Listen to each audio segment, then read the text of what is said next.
तो ब्रेक के बाद आपका स्वागत है। आप देख रहे हैं कुरुक्षेत्र। राहुल गांधी से ईडी की पूछताछ का दूसरा दिन है। लगातार पूछताछ जारी है, लेकिन इस बीच विरोध प्रदर्शन भी लगातार जारी है। मैं हरीश श्रीवास्तव जी के पास आऊंगा ब्रेक में जाने के बाद। सबसे पहले लगातार जांच एजेंसियों को लेकर भी देखिए सवाल उठ रहे थे। मैंने सवाल किया और दिलीप जी ने उसको किस तरीके से जवाब दिया। अब दिलीप जी मेरा सवाल समझे और उन्होंने जवाब भी दिया। हरीश जी, मेरा सवाल अब आपसे यह है कि एक तरफ कहा जा रहा है कि जब कांग्रेस प्रदर्शन कर रही है तो कांग्रेस माहौल बनाने की कोशिश कर रही है, और बीजेपी की तरफ से यह कहा जा रहा है कि यह कहीं ना कहीं 200 करोड़ का पूरा मामला है। तो अब जनता बड़ी अब आपाधापी में, कैसे समझाएंगे अब हरीश जी?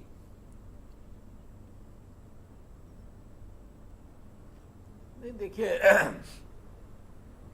भारतीय जनता पार्टी का जो संकल्प है भ्रष्टाचार मुक्त व्यवस्था, उसके लिए सरकार समर्पित होकर काम कर रही है। और जो लोग भी जनधन को अपनी तिजोरियों में बंद किए हैं उसको वापस लाने का काम सरकार का है। जो भी संवैधानिक तरीका है, जो विधि विहित तरीका है, उसके माध्यम से सरकार काम कर रही है। दिलीप जी ने एक बड़ी महत्वपूर्ण बात कही कि आखिर 2012 में सुब्रमण्यम स्वामी जी ने ये मामला दर्ज कराया था।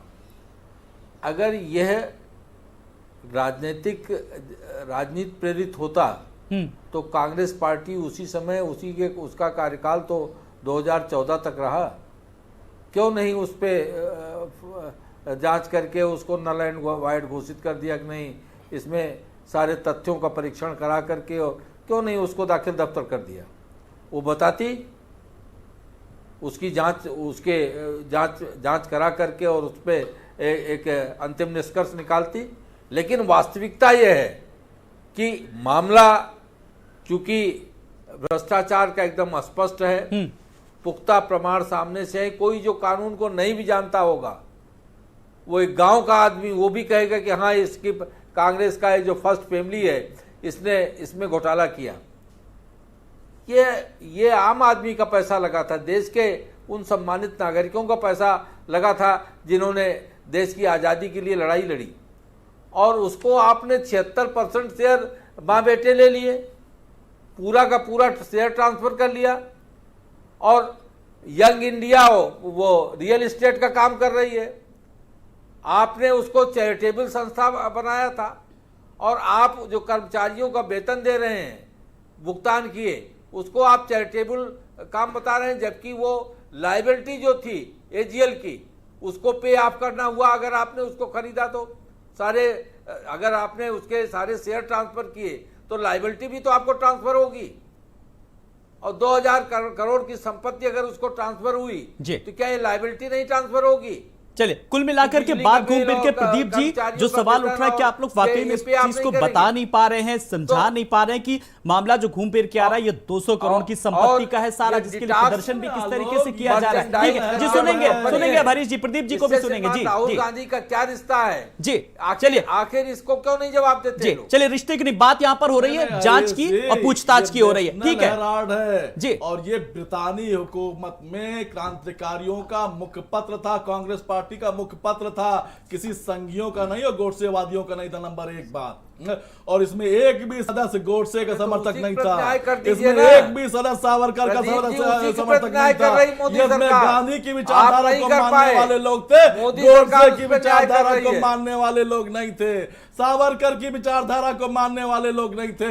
इस देश के क्रांतिकारी थे जिन्होंने बलिदान दिया, अपनी आहुति दी है देश की आजादी में। और आप बात कर रहे हो, आप जरा बताओगे मान्यवर, आज जब राफेल की बात आती है तो पूरी की पूरी भारतीय जनता पार्टी आगे पीछे जवाब नहीं है नजर आती है। उस पर कोई जवाब क्या भारतीय जनता पार्टी का जवाब नहीं है? हम पूछना चाहते हैं कि आपकी सरकार मामले को घुमाना चाहते हैं कि आपने नोटबंदी की थी, कोई जवाब नहीं है। सारे के सारे किसी भी सवाल का कमर टूट जवाब आपके पास होता, 500 रुपए के नोट कम से कम 101% नकली नोट से ज्यादा चल रहे हैं।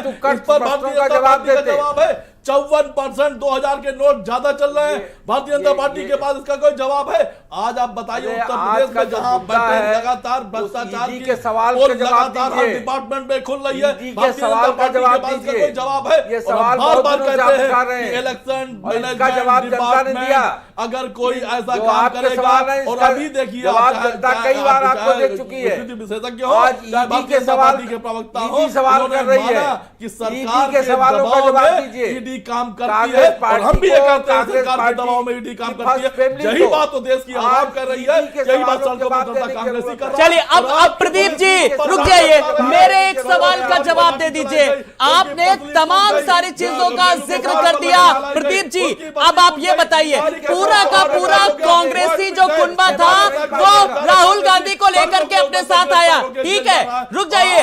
अब इसमें राहुल गांधी को लेकर के साथ आया, मेरे एक सवाल का जवाब दे दीजिए, रुक जाइए। इसमें आपकी अपनी राजनीति होगी, आरोप प्रत्यारोप हो गया, लेकिन यह बताइए इसमें आम जनमानस के लिए क्या था जो प्रदर्शन है? आप आम जनता को लेकर के, महंगाई को लेकर के कितना प्रदर्शन आप लोगों ने किया, कितनी मांगे उठाई आपने, ये बताइए। इसमें आम जनता का हित कहां गया? जब आपके कांग्रेस परिवार के राहुल गांधी को लेकर के सवाल उठे तब पूरा का पूरा कुनबा आ गया, सब राज्यों से, तमाम राज्यों से लोग आने लगे सवाल। जी चैनल हमें कवर किया है लाठियां खाते हुए, आपके चैनल ने हमें कवर कर दिया है, कवर किया कोरोना में राशन बांटते हुए, और आपके चैनल ने कवर किया हमारे अध्यक्ष को 3 महीना की गिरफ्तारी कवर की है, आपके चैनल ने सड़कों पर उतरते हुए कांग्रेसियों को कवर किया है। आप कह रहे हो कि कांग्रेस सड़क पर नहीं, भारतीय जनता पार्टी के प्रवक्ता का है माना जाएगा। तब मैं पूरे कुनबे की मैंने बात की, वहां पर मैंने पूरे कुनबे की। अब देखिए सब छत्तीसगढ़ से भी सीएम आ गए, राजस्थान के भी सीएम आ गए। जी आप कह रहे हो कांग्रेस सड़क पर नहीं थी? जी हमने आम जनमानस को लेकर के कहा, बेरोजगारी को लेकर के कहा, महंगाई को लेकर के कहा, कितना प्रदर्शन कर रहे हैं आप लोग? जिस तरीके से सत्याग्रह का कब इससे पहले नाम आप लोगों ने दे दिया आम जनमानस के मुद्दों को लेकर के? मुझे इस सवाल का जवाब दे दीजिए। जी अगर आप राशन बांट रहे जरा सा तो आप जनसेवा कर रहे हैं। जी हाँ मैंने कवर किया, मैं ये कह रहा हूं, लेकिन मैं जनमानस की भावनाओं को कहते हुए ये सवाल उठा रहा हूं जिम्मेदारी से। जी हाँ ठीक है, चलिए मैं कब गुरेज कर रहा हूं? आपने बांटा, आपने ठीक है, आपने बसों को भी किस तरीके से दूसरे राज्यों से लाए, मैं खुद कह रहा हूं, लेकिन जिस सत्याग्रह की जब बात होती है, जब हम बड़े पैमाने पर बात करते हैं, इसलिए मेरा सवाल आपसे था सत्येंद्र जी, कुल मिलाकर के जब कोरोना काल में जो कांग्रेस ने भी किया बसों को लेकर के, और जो चाहे अभी किस तरीके से किया, लेकिन जब सत्याग्रह को लेकर, सत्याग्रह जैसे चीजें जब की जाती है, जब गांधी जी से जब तुलना की जाती है, गांधी जी के सत्याग्रह से तुलना की जाती है और सत्यमेव जयते को लेकर के, आम जनमानस से अगर मैं जोड़ करके इस सवाल को जवाब देना चाहूं तो आप कैसे जोड़ेंगे? से तुलना कर फिर भाई गांधी से क्यों गोडसे से तुलना की जा रही है? आप लोग क्यों गोडसे की बात कर रहे हैं? आम जनमानस के हितों की बात क्यों नहीं हो रही है? सवाल ये, जांच एजेंसियों पे सवाल उठ रहे हैं, गोडसे पे सवाल उठ रहे हैं, भाई आम जनमानस के, जनता के हितों को, मुद्दों को कौन उठाएगा फिर? सत्येंद्र जी आपने जैसे अभी कोरोना समय में बसों के बारे में बात किया, राजस्थान से बसें आती हुई दिखी थी हमें, कितने उसमें नंबर प्लेट्स के बारे में जब कंट्रोवर्सी हुई। आ रहे हरीश में आ रहा हूं अभी, हरीश ठीक है, बस आप पूछताछ में सहयोग मत करिएगा, बाकी आप सब गोडसे की भी बात कर लीजिएगा डिबेट पे। जानते हैं बस, इसके अलावा हरीश जी आ रहा हूं, जरा सत्येंद्र जी का वर्जन ले लूं, मैं जरा उनकी टिप्पणी ले लूं, फिर मैं आपसे सवाल करूंगा अभी आकर के। सर आ रहा हूं, हरीश जी सुनिए, उसका जवाब देने से भाग रहे हैं, इसलिए तरह तरह की बातें कोई भाग नहीं सकता, सब सवालों के घेरे में है, मैं बड़े भाई सवालों के जवाब दूंगा, और कोई भी गोडसेवादी जवाब देने से मुकर नहीं सकता। जी चलिए, तो फिर किसी की आवाज भी नहीं दबाई जा सकती। जी सत्येंद्र जी अपनी आप बात रखिए, पूरी करिए। जी मैं ये कह रहा था कि जैसे कोरोना समय में तमाम पार्टियों ने अपने हिसाब से सहयोग किया और सारी चीजें हुई, लेकिन जैसे अभी आप कह रहे हैं कि बसों का वहां पे हुआ, बसों का प्रयोग किया गया, तो वो उत्तर प्रदेश और राजस्थान के बीच में जो बसों का हुआ और उसमें जो नंबर प्लेट्स की सारी कहीं ना कहीं बहुत सारी गलतियां निकल के आ गई थी सामने, तो वो भी एक पक्ष है। और ये कहीं ना कहीं हर जगह पे जब भी आप कोई भी कार्य करेंगे तो उसके पक्ष और विपक्ष दोनों ही होंगे, उसमें कंट्रोवर्सीज भी होंगी और उसमें कई सारी चीज़ों को उद्धृत भी किया जाएगा, उसके अंदर के जो कमियां हैं, शॉर्टकमिंग्स हैं, उनको भी कहीं ना कहीं हाईलाइट किया जाएगा, पहली बात। जी जी। दूसरी बात यह है कि जो ये पूरा केस है, जो सत्याग्रह की हम बात कर रहे हैं, सत्य का आग्रह तो यहाँ से भी हो रहा है, सत्य का आग्रह तो बीजेपी की तरफ से भी हो रहा है, लेकिन अल्टीमेट जीतेगा सत्य ये भी है। लेकिन ये सत्य का जो निर्णय होगा वो अल्टीमेटली कोर्ट से डिसाइड होगा। अभी तो फर्स्ट लेवल पे है, ईडी है, वो एक केस को पुराना कर रही है, उसके हिसाब से निर्णय होगा। अब इसको समझना राजनीति के हिसाब से ऐसे है कि अगर वहाँ से कोई भी फैसला, मान लीजिए हम आगे की बात करते हैं कि कोर्ट से एक निर्णय आता है और उस कोर्ट का निर्णय या तो पक्ष में होगा या विपक्ष में होगा। अगर पक्ष में होता है कांग्रेस की तो उनके लिए एक बड़ी अच्छी बात हो जाती है। अगर वो विपक्ष में होता है तो ऑब्वियसली कई सारे ऐसे उदाहरण आ रहे हैं, कई सारे ऐसे एविडेंसेस जो बताए जा रहे हैं वो कहीं ना कहीं एंटी जा रहे हैं। तो उसको प्रेशर करने के लिए, और साथ ही साथ आप देख रहे हैं कि आने वाले समय में इलेक्शंस जो अभी आने वाले हैं राज्यों में, उन इलेक्शंस को भी कहीं ना कहीं मद्देनजर रखते हुए अगर वहां पे कांग्रेस आज अपने आप को हाईलाइट नहीं करती, केवल शांत बैठ जाते, ईडी की जांच चलती रहती, राहुल गांधी वहां पे पहुंचते और केवल मामला शांतिपूर्वक चलता रहता, तो ऑब्वियसली उसका जो बज क्रिएट है और एक जनमानस में जो एक नैरेटिव सेट हो जाता है, वो बीजेपी का एक अपना आईटी सेल बड़े अच्छे से करता है, वो अगर नैरेटिव सेट हो जाता है तो कांग्रेस का जो वहां पे है, जो ऑलरेडी एक प्रकार से हम देख रहे हैं कि कहीं ना कहीं बड़ी बड़ी पार्टी थी, बहुत समय तक उसने राज किया और एक प्रमुख विपक्षी दल के रूप में वो रही, वो पीछे हटते हुए दिखाई दे रही है। तो हम चाहते हैं कि हाँ, वो भी एक अच्छे मुद्दे को उठाए, जनमानस में अपना एक उपस्थिति वहां पे दर्ज करें और एक प्रमुख विपक्ष के रूप में लेके लोकतंत्र के लिए बहुत जरूरी है। जिस तरीके से राजस्थान के भी सीएम नजर आए और छत्तीसगढ़ के भी सीएम भूपेश बघेल ने भी तमाम सारे सवाल भी पूछे बीजेपी को। लेकिन इस बीच में दिलीप यशवर्धन सर, मैं आपके पास आ रहा हूं, जरा कुल मिलाकर के जब लगातार किस तरीके से जांच को लेकर के तमाम सारे सवाल आ रहे हैं, इस मामले में मैं जरा आपसे चाहूंगा कि राहुल गांधी की वाकई में क्या कुछ ठोस भूमिका और केस में कितना दम नजर आ रहा है? जरा देखिए, राहुल गांधी जी की पूरी भूमिका है। राहुल गांधी जी अपॉइंटेड डायरेक्टर हैं, जो रजिस्ट्रार ऑफ कंपनीज का रिकॉर्डेड है कि वो डायरेक्टर हैं। देखिए, बहुत सारी बातें जो एविडेंस के बिहाफ पर कही जा रही हैं, उनको राहुल गांधी जी या कांग्रेस पार्टी सत्याग्रह के माध्यम से या सड़कों के माध्यम से उतर के उसको झुटला नहीं सकता है। राहुल गांधी जी उस कंपनी के डायरेक्टर हैं, ये आरओसी में रिकॉर्डेड है, उन्होंने किया है।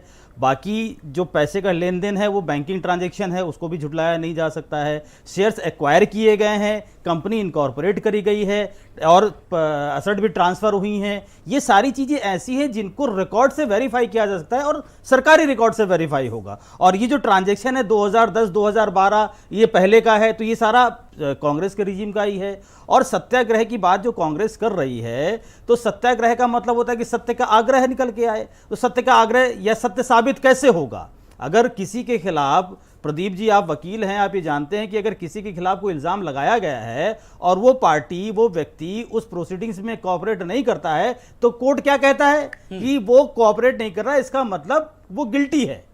तो आप जब तक कोऑपरेट नहीं करेंगे तब तक सत्य निकल के कैसे आएगा? और अगर आप सत्य के साथ हैं तो आपको कोऑपरेट करने से गुरेज क्यों हो रहा है? ये आप कानून के युग में रह रहे हैं। 1951-1950 के बाद से भारत का संविधान काम कर रहा है। सत्याग्रह की शुरुआत जब हुई थी तब इस देश में कानूनी परिवेश अलग था। तब यहाँ पे ब्रिटिश गवर्नमेंट थी, इंडियन कानून नहीं हुआ करता था। हम सिर्फ इंडिया के लोग थे, लेकिन कानून विदेशों का चलता था। आज भारत का कानून है, भारत के लोग हैं और भारत का कानून सत्य की खोज के लिए ही रखा गया है। और वो सत्य भावनाओं पर या राजनीतिक देश के या राजनीतिक समझदारी के चलते नहीं होता है। वो जो सत्य का जो रिजल्ट निकल के आता है वो साक्ष्यों के बिहार पर निकल के आता है। साक्ष्य आपको भी देने पड़ेंगे, साक्ष्य सरकार को भी देने बहुत पड़ेंगे। आसान सी भाषा में इतने कम शब्दों में बताया, बस मेरी दो चीजें मैंने समझ ली और इसको मैंने सवाल के रूप में मैं पूछूंगा प्रदीप जी से। प्रदीप जी, बहुत छोटा सा सवाल कि रिकॉर्ड से ही तो वेरीफाई होना है और सत्य किस तरीके से साबित कैसे होगा? फिर आप ही एक सुझाव दे दीजिए। नहीं, न्यायपालिका कभी नहीं कहती कि आरोपी कॉपरेट नहीं कर रहा, नंबर एक बात जी। नंबर दो बात, जो इन्वेस्टिगेटिंग एजेंसी होती है वो हमेशा अगर सही होती तो अदालतों पे मुकदमे छूट न जाया करते। हमने अदालतों पे उसी एजेंसी की जो जांच होती है उसी पर बात होती है और एजेंसियां तमाम जगहों पे एजेंसियों की तमाम जो जांचें होती हैं वो सही अगर पाई जाती तो सारे के सारे मुकदमों पे सजा होती। तो निश्चय ये बात कहना कि एजेंसी हमेशा सही काम करती है, ये बात बिल्कुल गलत है। यानी कि आप एजेंसी पर सवाल उठाते हैं? बिल्कुल, हम कह रहे हैं कि ये इलेक्शन मैनेजमेंट डिपार्टमेंट है। ये हम पूरे आधिकारिक तौर पर बिल्कुल हमने तय कर दिया है और ये हम बड़ी जिम्मेदारी से कह रहे हैं कि ईडी का नाम इलेक्शन मैनेजमेंट डिपार्टमेंट होना चाहिए। और ये और सभी साथियों ने, सभी मुझे लगता पंडित है कांग्रेस ने ने यहाँ पर अपने माना, इलेक्शन यहाँ पर मैनेजमेंट के माना, लिए चाहे वो हरीश जी हो, चाहे सदक जी हो, उन्होंने माना कि सरकार के दबाव में ईडी काम करती है। यही बात कांग्रेस पार्टी कर रही है, यही बात सड़कों पर जो प्रदर्शनकारी है वो कह रहे हैं, यही सत्यकाल कांग्रेस की लोग कह सरकार ने रहे अपने हैं। और इलेक्शन आज मैनेजमेंट देखिए कि जो के लिए इसका मोदी गठन किया था। की पुलिस की लाठियां कहां तक ईडी और चलती हैं, CBI प्रमोद को तिवारी जी की पसली तोड़ती के हैं, माध्यम से चिदम्बरम क्या जी की अपना पसली इलेक्शन तोड़ती हैं, मैनेजमेंट आप इनकी करते थे? लाठी से तारिक अनवर जी को हार्ट अटैक होता है, हजारों जवाब देना वो कांग्रेसी नहीं साथी देंगे। गिरफ्तार होते हैं। ये आप अराजकता घूमते रहिए है, इधर ये उधर। निश्चित तौर लेकिन पर असली एक बात ये तानाशाह है के खिलाफ कि के आपके विरुद्ध पास छिड़ गया एक सवालों का गांधीवादी जवाब युद्ध नहीं है, है। जो चलता रहेगा, आपके सत्य के पास आग्रह के सवालों साथ का चलता जवाब नहीं रहेगा, है। सत्य की जीत होगी, शब्दों ऐसा का हमारा पुल विश्वास है। बांधिए, सवालों का जवाब आपके पास नहीं है, सवालों का जवाब तो नहीं देगा है। किसी गोडसेवादी का इसलिए हम नहीं आप देंगे, इधर आप तो उधर व्यक्तिगत रूप से सब हमारे जाल बड़े भाई फेंक रहे हैं, हैं। लेकिन किसी गोडसेवादी सब जाल का से नहीं- जिसने गांधी पर ये- गोली चलाई ये हो, बातें सब उसके जाल से किसी नहीं सवाल बनती। का जवाब कोई ये भी बातें गांधीवादी सब नहीं जाल देगा। से नहीं भाई बनती। ये अजीब मनमानी कर रहे हैं, एक सवालों तरफ का आप बड़ा बिल्कुल निर्देशालय नहीं आप देगा। पूछते हैं, वहां आप भी जवाब नहीं बताइए, दिए जाएंगे, डिबेट में यहाँ पर सवाल के गोडसेवादी जवाब नहीं दिए जिन्होंने गांधी जाएंगे। पर गोली चलाई हो, ऐसे लोगों का जवाब कोई भी गांधीवादी गांधी के विचारों का वारिस नहीं देगा। तो जवाब कौन देगा फिर? आप डिबेट में जवाब नहीं देंगे? नहीं, आपके सवालों को तो जवाब आलोक जी दे रहे हैं, हमें लगता है कि आप भी उन्हीं बात कर रहे हैं। नहीं, वो आपने माइंड सेट हम कर तो लिया। मैं कोई भी आपके सवाल- हमने तो तय कर दिया जी, है, ये हाँ। इस देश ने तय कर दिया, और अच्छा। देश जानता है हाँ। कि ईडी का मतलब इलेक्शन मैनेजमेंट डिपार्टमेंट। जी, अब अगर कोई ऐसी फुल फॉर्म अगर हरीश जी आपने भी बनाई हो तो आज बता दीजिए। देखिए बताना किस चाहिए, तरीके से व्यक्तिगत लगातार रूप सवाल से उठ रहे हैं। मैं उनका चलिए, हृदय से जो सम्मान सवाल करता हूं, उठ रहे हैं, मेरे अगर बड़े जांच भाई हैं। एजेंसियों पर अगर आप सवाल उठाएंगे तो समझ लीजिए क्या संदेशा जाएगा फिर लोगों में। हरीश जी, मैं इस पर जरा आपकी टिप्पणी चाहूंगा, क्योंकि मैं बहुत स्वस्थ बहस कर रहा हूं, कुछ चीजें निकल करके आए, कुछ कंटेंट निकल करके आए। जी हरीश जी।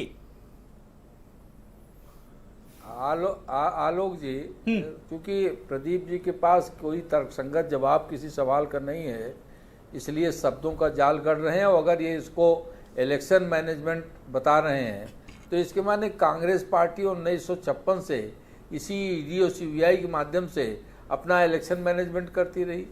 इसकी स्वीकारोक्त करके तो एक और अपराध के दायरे में, एक और जांच के घेरे में कांग्रेस पार्टी आती है। अगर ये ईडी और सीबीआई के माध्यम से इलेक्शन मैनेजमेंट अपना करती रही है तो इसकी एक और जांच होनी चाहिए कि आखिर ये देश की जनता के साथ अब तक क्या करती रही।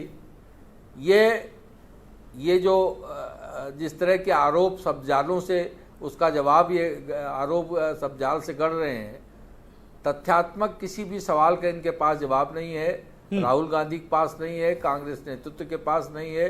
इसीलिए इस तरह का एक शब्दजाल और आरोपों का शब्दजाल गढ़ रहे हैं, उसमें जो मतलब कोई न तो सच्चाई है न कोई तथ्य है, और तथ्यों से परे बात। जी सत्येंद्र जी, कुल मिलाकर के जब, जैसा कि दिलीप जी ने भी कहा, रिकॉर्ड से वेरीफाई होना है और सच आखिर साबित होगा तो फिर कैसे होगा, और इस तरीके से अगर जांच एजेंसियों पर सवाल उठेंगे तो फिर अन्य लोगों में फिलहाल क्या संदेशा जाएगा जो नई राजनीति की जो पौध आ रही है?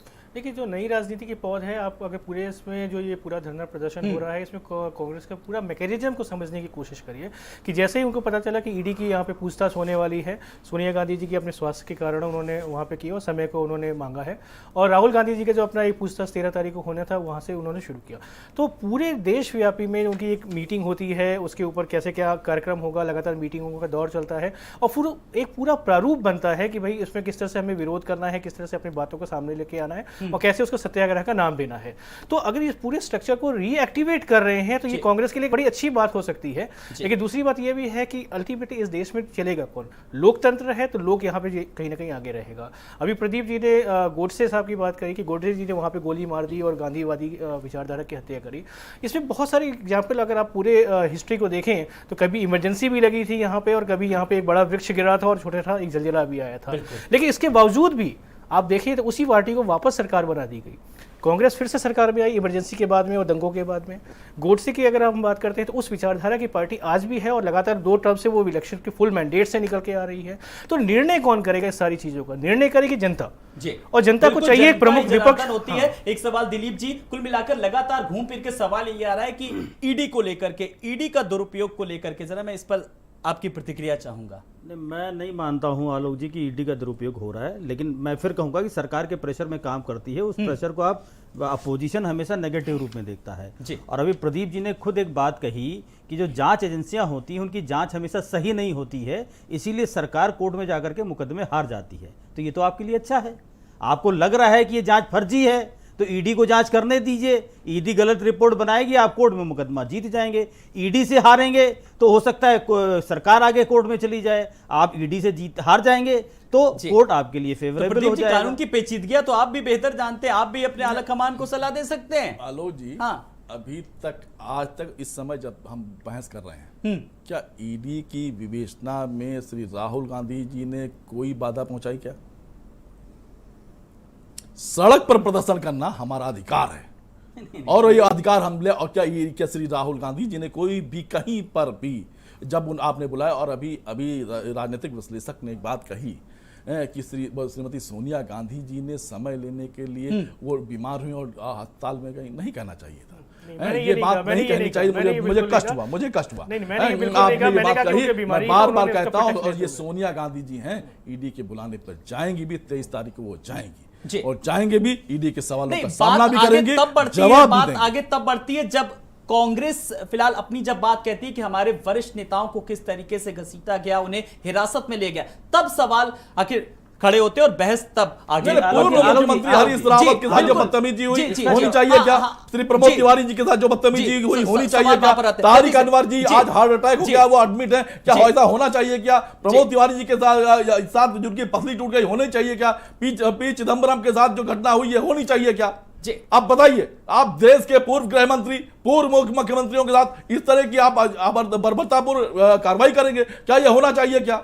जी दिलीप जी, अपनी बात आप रख रहे थे, जल्दी से नहीं, मैं प्रदीप जी के लिए कह रहा था कि जैसे प्रदीप जी ने ये कहा कि हमें सड़क पे धरना प्रदर्शन करने का अधिकार है, अगर आपके पास ये अधिकार है तो जो सरकार की फोर्सें हैं उनके पास भी ये अधिकार है कि वो आपको रोकें, और अगर आप रुकने के बावजूद भी जबरदस्ती करते हैं तो जो लाठीचार्ज, घसीटना मारना, वो सारी चीजें होती हैं, वो जब आपकी सरकार थी तो आपने भी किया था, इमरजेंसी के दौर में आपने भी सभी लोगों को उठा करके बंद कर दिया था। सच्चाई का सामना करना नहीं चाहती, कुछ ऐसे सवालों के जवाब ना है। देना चाहती, ना सुनना चाहती, ना समझना चाहती है। एक आज की डिबेट का एक फाइनल कमेंट कुल मिलाकर के हरीश जी से, लगातार जो आरोप लग रहे हैं कि प्रेशर पॉलिटिक्स को एक माहौल बनाने की कोशिश, आपकी एक फाइनल टिप्पणी में चाहूंगा आज की डिबेट में हरीश जी। देखिए, ये जो आरोप लग रहे हैं ये बेबुनियाद आरोप हैं, तथ्यहीन आरोप हैं, और जिस तरह की प्रदीप जी आरोप गढ़ रहे थे, मिसेज गांधी ने इमरजेंसी काल में कितनी बातें आई कि कितने लोगों को राजनीतिक हत्याएं हुई, तरह तरह की बात आई, राजनीतिक लोगों किस तरह से प्रताड़ना हुई, जयप्रकाश नारायण जी से लेके तमाम सारे लोगों का देख लीजिए।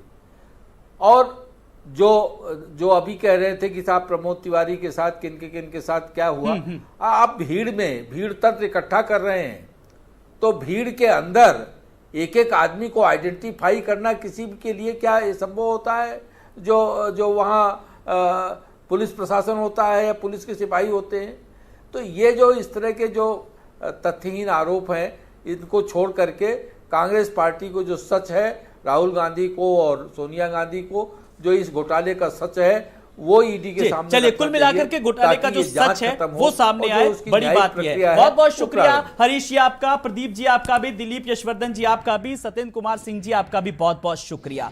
तो दूसरे दिन भी पूछताछ लगातार जारी है, आज 4.5 घंटे से ज्यादा की पूछताछ हुई, लेकिन इस पूछताछ के बाद क्या कुछ चीजें निकल करके आती हैं, यह देखना बेहद दिलचस्प होगा। नमस्कार।